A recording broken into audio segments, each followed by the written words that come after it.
Hello and welcome to the Chinksey Sports Presents the Premier League show. We are back again. I've been practicing that. The first show since we have hit that ever so elusive milestone. We are back again. I already said that. Okay. Right. Without any further ado. Actually, wait. Let's do the ado bit. Okay. There's been a short turnaround this week. We've had two shows in 4 days. Lot of fixtures, barnstorming matches. Now, without any further ado, we start at the City Ground, where Nottingham Forest took on an Arsenal side, smarting from three previous defeats. However, they got their season back on track after beating Crystal Palace 5-0. After the first half ended in a goalless stalemate, I wondered if Arsenal were going to be the first team in history to have 99% possession and lose a game of football, if that is even possible. Well, it's yet to be done. Nuno Espirito Santo's low block proved to be a tough nut to crack, and despite allowing Arsenal total domination of the ball, they were comfortable. He had clearly tried to replicate the David Moyes' blueprint, which worked to a T at the Emirates in December. This game had all of the hallmarks of the West Ham game, except with wingers Callum Hudson-Odoi and Anthony Elanga both on the bench, there was no real threat on the counter-attack. In the second half, Nuno brought on striker Taiwo Awoni, who in the last podcast I told you was on the bench, a far more mobile forward than Chris Wood, who's perhaps more potent in the air, I would say. Arsenal struggled to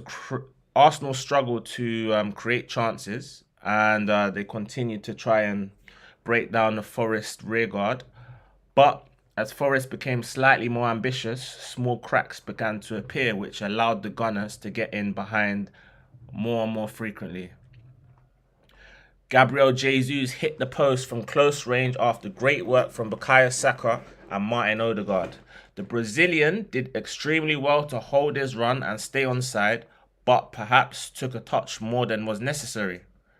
After quick thinking from Ukraine captain Alexander Zinchenko, his throw-in managed to squirm into the path of Jesus, right into his stride, and he found himself one-on-one with former teammate Matt Turner before nutmegging and embarrassing the goalkeeper despite the acute angle.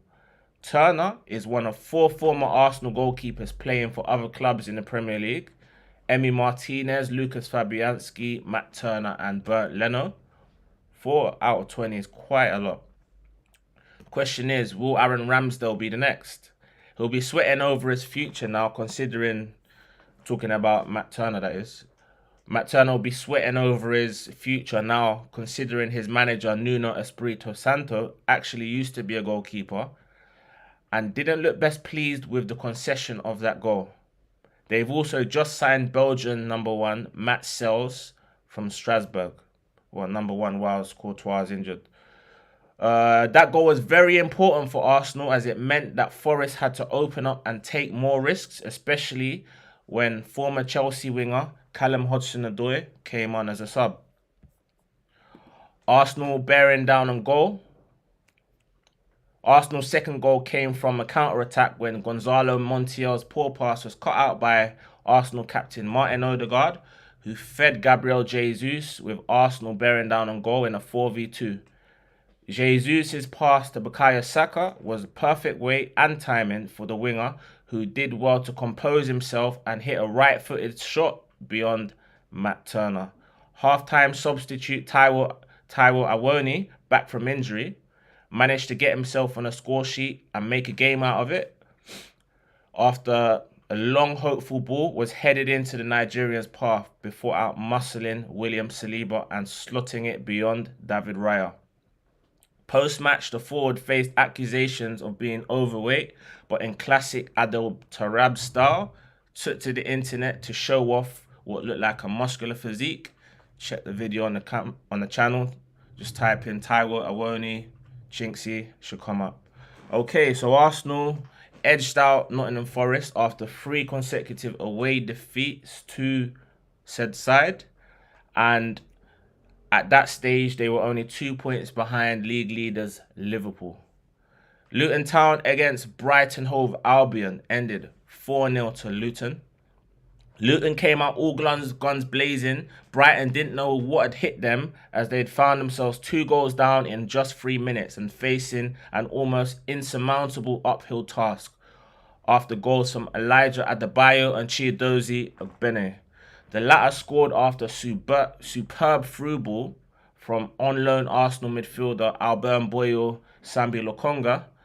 That insurmountable task became impossible once Adebayo added a third just before half-time to kill off the game as a contest. In the second half, just shy of the hour mark, Luton added gloss to what turned out to be the final goal of the game after yet another phenomenal cross from left wing back Alfie Doughty. Doughty, who no doubt has one of the best crosses and dead ball deliveries in the league, crossed for Adebayo to clinch his first Premier League hat-trick and the match ball with his 8th league goal this season. What a remarkable feat for the 26-year-old from Brent. It wasn't the first time this season that Brighton have been on the receiving end of a heavy defeat, and whilst their current manager's style of play is an overall net positive, from time to time, things do and will go horribly wrong for Roberto De Zerbi. Okay, following that, we had a goalless stalemate at the Craven Cottage between Fulham and Everton. 0-0, of course. This match was an entertaining goalless draw which had everything but goals. It saw Everton drop back into the relegation zone after Luton's impressive victory over Brighton, which I just mentioned. With both teams missing a number of gilt-edged opportunities, Fulham came closest through Belgian fullback Timothy Castagna, who hit the crossbar, and former Manchester City centre-half Tosin Adarabioyo, who forced an impressive stop from England's number 1, Jordan Pickford. Jamaican international Bobby Decordova-Reid and Raul Jimenez also went close for the home side. As for Everton, they will be ruined James Tarkowski's scoffed effort, which came off the crossbar and appeared to hit a hand, but they neither got a goal nor a penalty for their efforts. Beto went close late on as the Toffees rallied valiantly, but in the end settled for a well-earned away point at Craven Cottage. At this stage, a point at home to Tottenham, which is currently kicking off, given the poor form Everton are in, will be a good one, and it will see them leapfrog Luton and climb out of the bottom 3. So Everton's poor run of form continues. However, I think that's a valuable point towards their battle for survival, in spite of their 10-point deduction. Okay, following that game was at the Selhurst Park Stadium between Crystal Palace and Sheffield United. Crystal Palace managed to win that 3-2. It was a blockbuster game, I must say. When after just 25 seconds, Ben Brereton Diaz cut in from the left wing to bury the ball beyond stricken Palace goalkeeper Dean Henderson. I said to myself, how is Roy Hodgson going to survive this? It's curtains. He'll be gone by the morning. Well, that was before I checked to see if Michael Olise was back from injury and playing.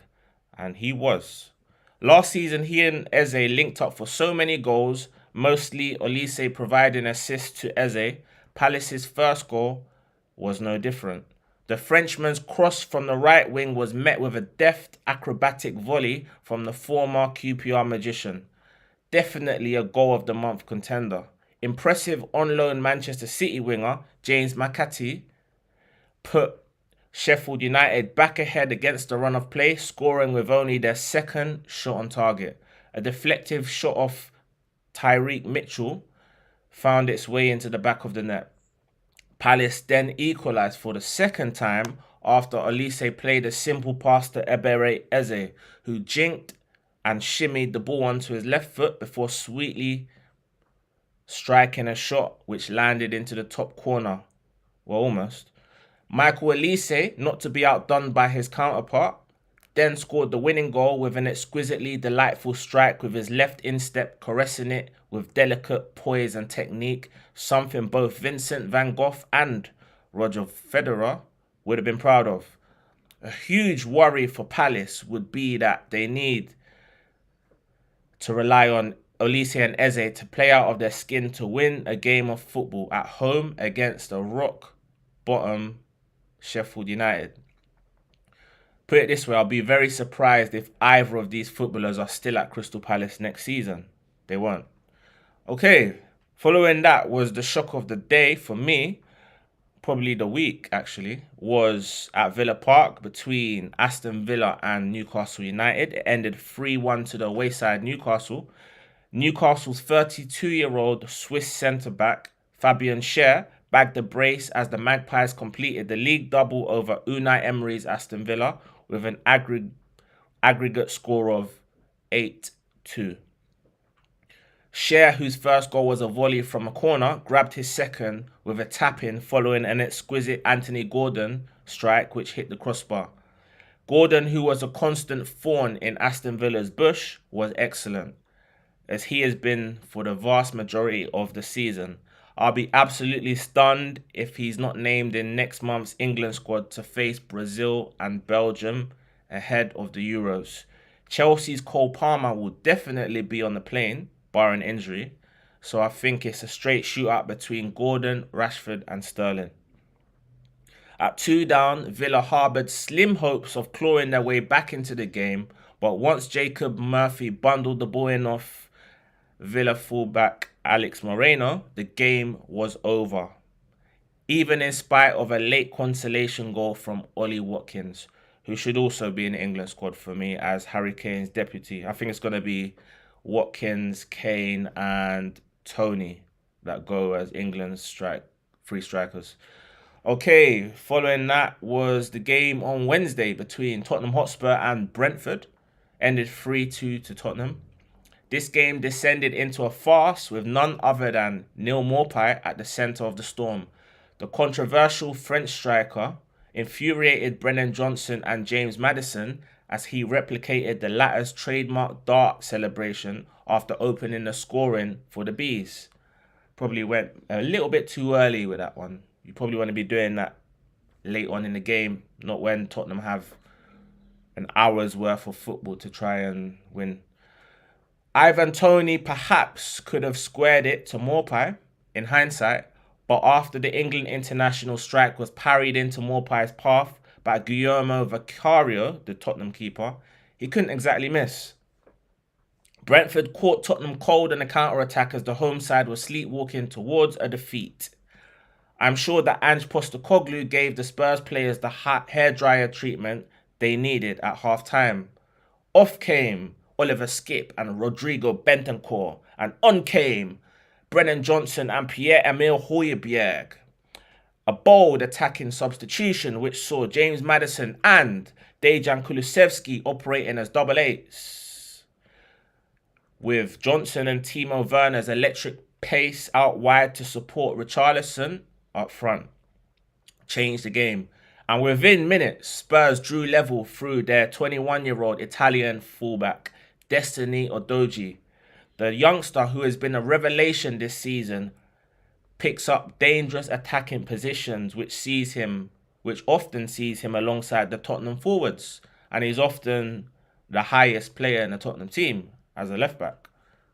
Just a minute later, Timo Werner set up substitute Johnson, who scored just 4 minutes after his introduction at half-time, which proved to be a masterstroke from their Australian manager, Ange Postecoglou, who I'm sure will be really disappointed with Australia's extra time defeat to South Korea yesterday afternoon, I think.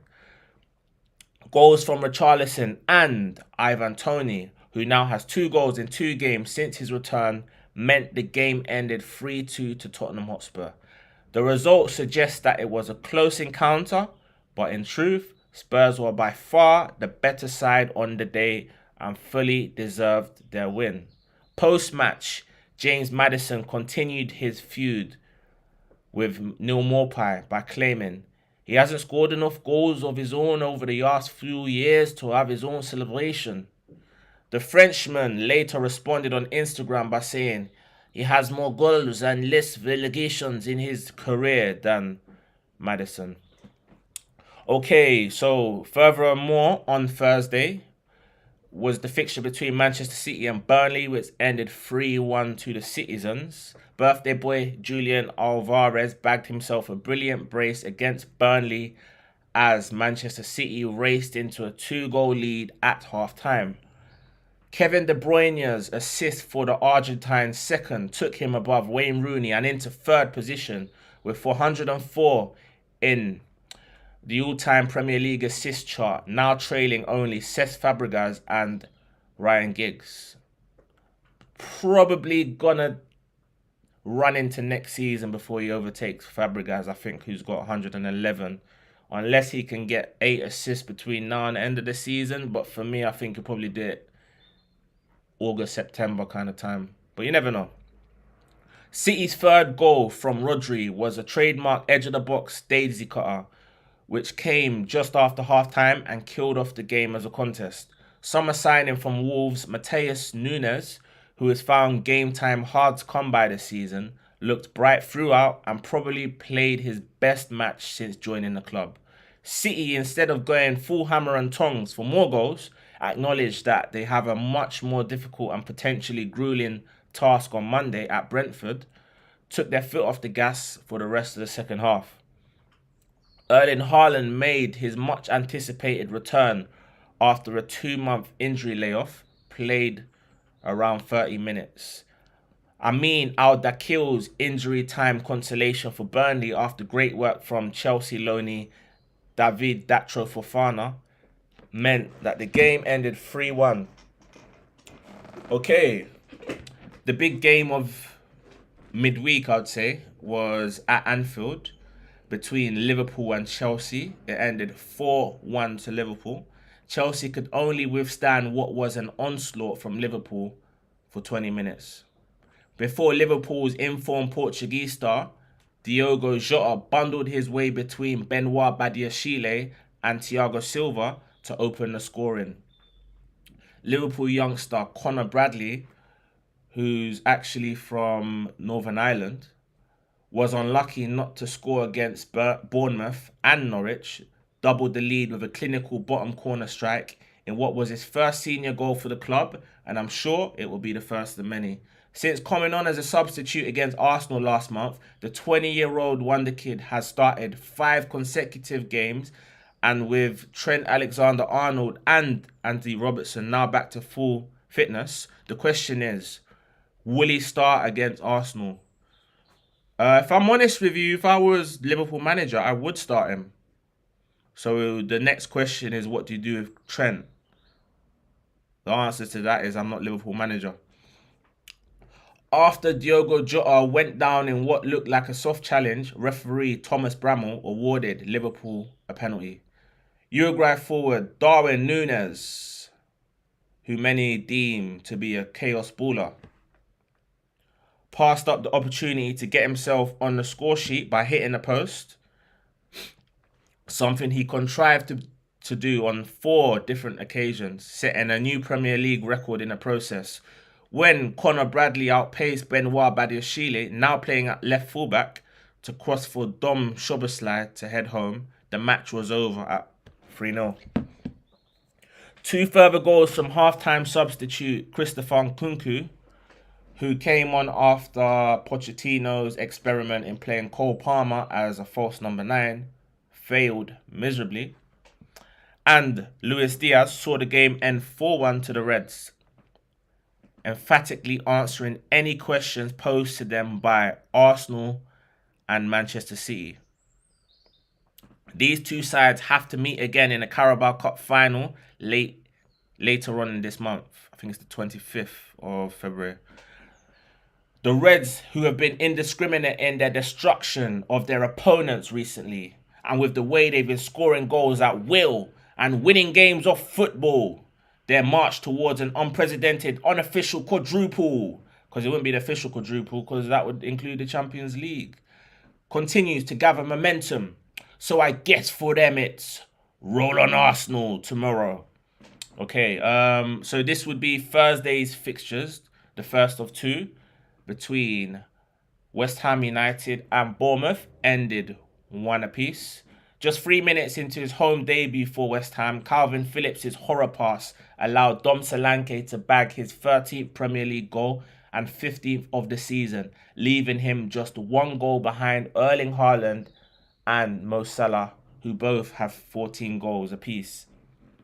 His form have been so good this season that Bournemouth have allowed their backup striker, world striker Kiefer Moore, to join Championship promotion chasers Ipswich Town on loan for the remainder of the season.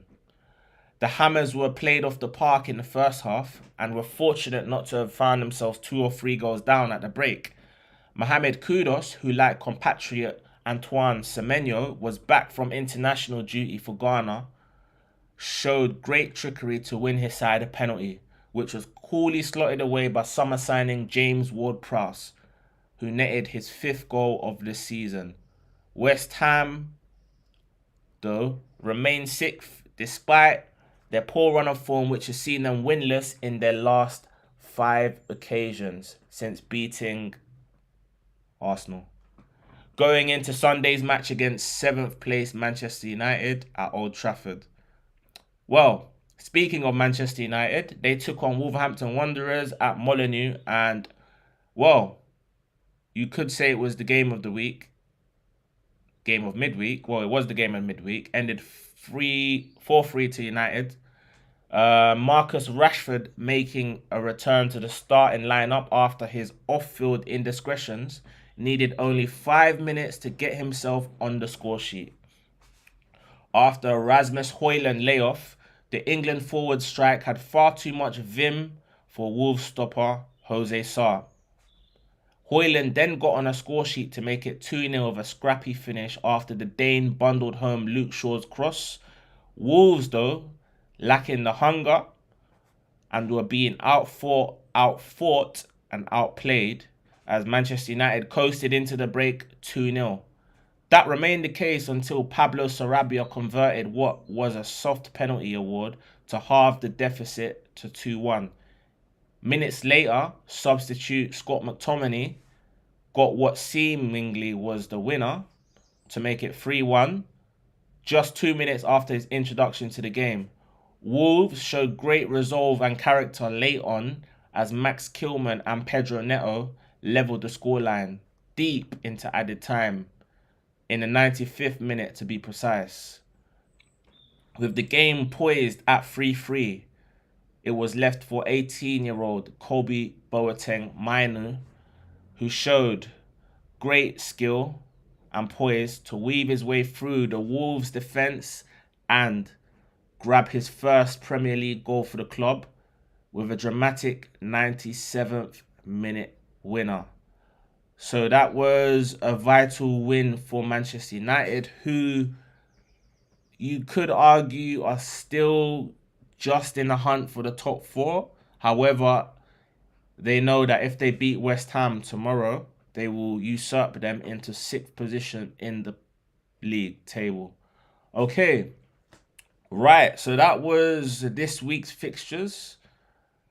Right, back into the predictions of this week. First game is currently kicking off.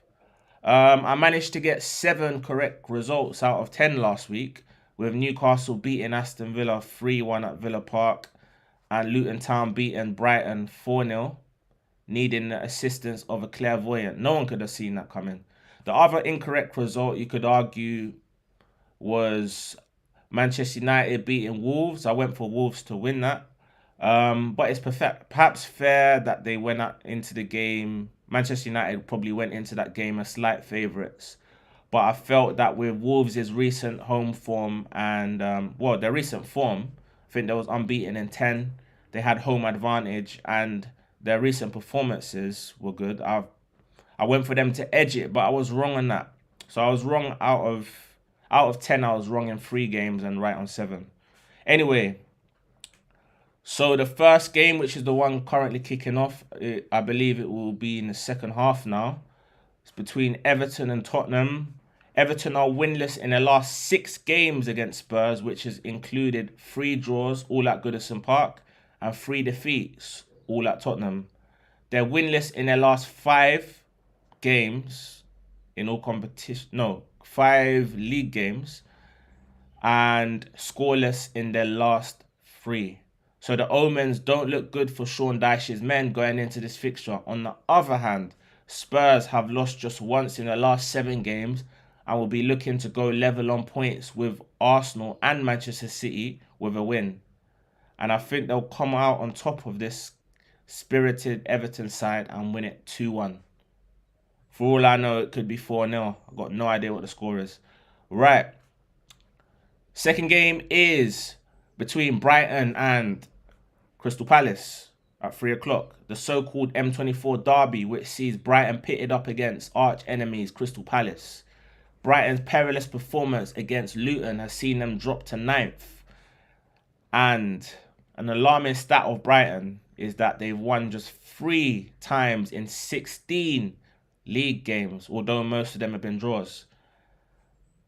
Palace, who will be without their best player and one of the league's most informed players in Michael Olise, will be pinning all their hopes on Ebere Eze. The England midfielder will need to be at his best for Roy Hodgson's side to stand any chance of building on Tuesday's win against Sheffield United. But I think Brighton owe their fans after Tuesday's aberration, and I think they're going to edge this one 2-1. Right, Newcastle v Luton. Luton come into this game in their best moment of the season, having lost just once in their last 7 games in all competitions, and they face a Newcastle side who they've already beaten right at the start of that run. It's a Newcastle side who, against all odds, turned Aston Villa over on their own patch, something no side had managed to do for almost 11 months. Newcastle should have too much for them, especially if Anthony Gordon and Alexander Isak continue their current run of form. I was torn between a 3-1 win to Newcastle and a 2-0 win, but I've settled for a 2-0 win to the Geordies. Following that is the game at Turf Moor between Burnley and Fulham. Burnley, who are 7 points adrift from safety, with only 3 league victories all season, come up against a Fulham side who they actually beat at Craven Cottage. Sadly, they haven't won any match since, losing 4 and drawing 1 in all competitions. Fulham, who have won just 2 in 9 and none in their last 5 in all competitions since beating Arsenal. So I can't look beyond the draw, with both sides lacking any form of consistency, nor form or consistency. So I've gone for a 2-2 Desmond draw. The next game is, I believe, it's the 5:30 kickoff between Sheffield United and Aston Villa. With Sheffield United pretty much doomed, with the players mainly playing for pride and putting themselves in a shop window for a potential move next season. It means that they could pull off a shock at any given moment, as they got nothing to lose. They've shown that in recent weeks, after draws with West Ham and Aston Villa away, which halted the Villains' record, which stood at 15 consecutive home league wins. And that was a real coupon buster to whoever had Aston Villa on their coupons that week.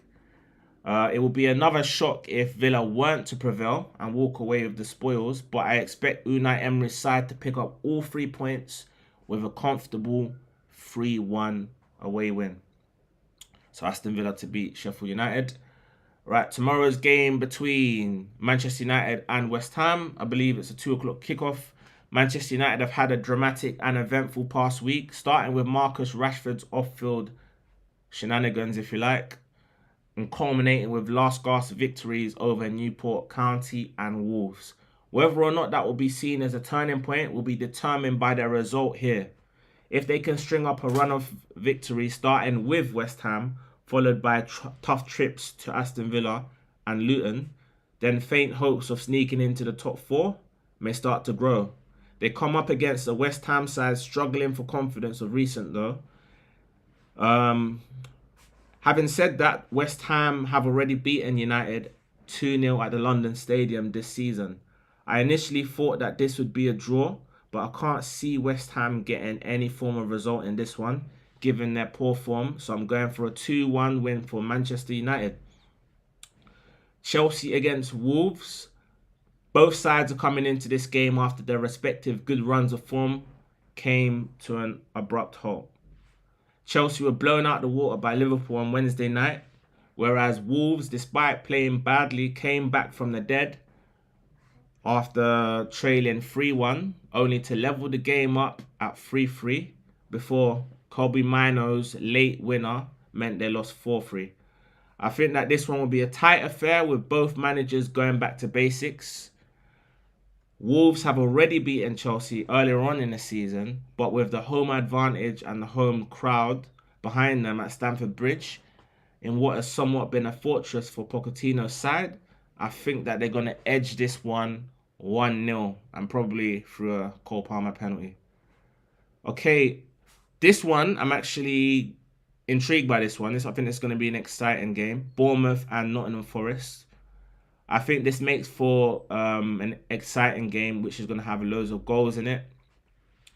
One which Bournemouth will rightfully be seen as the favourites for.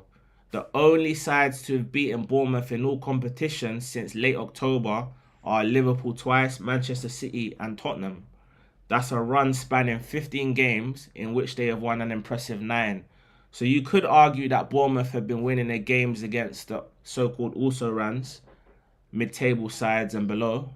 So on that basis, they should win this one, as Nottingham Forest are a side that they are better than. But I think if Nuno picks the right team, he could hurt Bournemouth, especially on the counter-attack, with the likes of Anthony Elanga and Callum Hudson-Odoi on the flanks, especially as Taiwo Awoniyi is a handful for any defender in the league, which he showed on Tuesday night. This makes for an exciting game full of goals, especially with the informed Bournemouth duo Dom Solanke and their wonder kid Alex Scott are in. But I'm going to go for a 2-2 draw. It's going to be an exciting game, and I think it's going to be goals, goals, and goals. Right, the big one in the penultimate game of the weekend is at the Emirates Stadium between Arsenal and Liverpool. These matches are usually the most exciting games of the season. Traditionally, Arsenal-Liverpool games have the most goals, and I think factually as well. My theory is Arsenal need to be winning going into half-time for 2 reasons. One, to curb anxiety, especially after what happened in the FA Cup last month. And 2, Liverpool always play better in the second half and finish games very strongly. They have a league high of 20 goals after the 75th minute of a match. Plus, the firepower that they can bring off the bench plays a huge part in that stat. Liverpool will definitely score, but the extent to which Arsenal can replicate that FA Cup performance, but this time actually take their chances, will go so far in determining whether or not they win this match. It's effectively win or bust for Arsenal as they take on an opponent who have lost only once in the league all season and lead them by 5 points. So the question is, if Arsenal can't beat them on their own patch, who can? I think it will be a fantastic spectacle, but I'm edging towards the Gunners to come out on top of a hard-fought, grueling encounter. And now I'm going for a 3-2 victory for Arsenal. Well, it could be 3-2 either way, but I think Arsenal will just edge this one. Right, for the last game of the week, which is a Monday night kickoff at the G-Tech Stadium between Brentford and Manchester City, I'll tell you that in a minute. Brentford were the only side to beat Manchester City twice last season, in a season where they lost on 5 occasions in the league. B's manager Thomas Frank will draw on that for inspiration to try and get his players to believe that they can win this match, because they're coming up against the City side who look like they've hit their peak and are in their stride after 8 consecutive wins in all competitions. Ivan Toney and Neil Maupay look to have struck up a good understanding up top for Brentford in the absence of Brian Mbeumo and Yohan Wissa, who scored yesterday for DR Congo as they secured a semi-final berth at the African Nations Cup. On the subject of strikers, City have Erling Haaland, who came on against Burnley and played for about half an hour, back after 2 months out. Question is, will he start that game? He'll certainly be chomping at the bit to return to the side and add to his 14 league goals. I can't look beyond a comfortable victory for the away side, and I'm going for a 3-0 win. Right, I'm sure that is definitely by far the longest episode we have ever done on this podcast. And that is the second of 2 podcasts this week in 4 days. So now I'm going to check out the results. Well, the current results between Everton and Tottenham. I still have no idea what the score is. But in the meantime, don't forget to like, comment, share, and subscribe. And I will see you next week.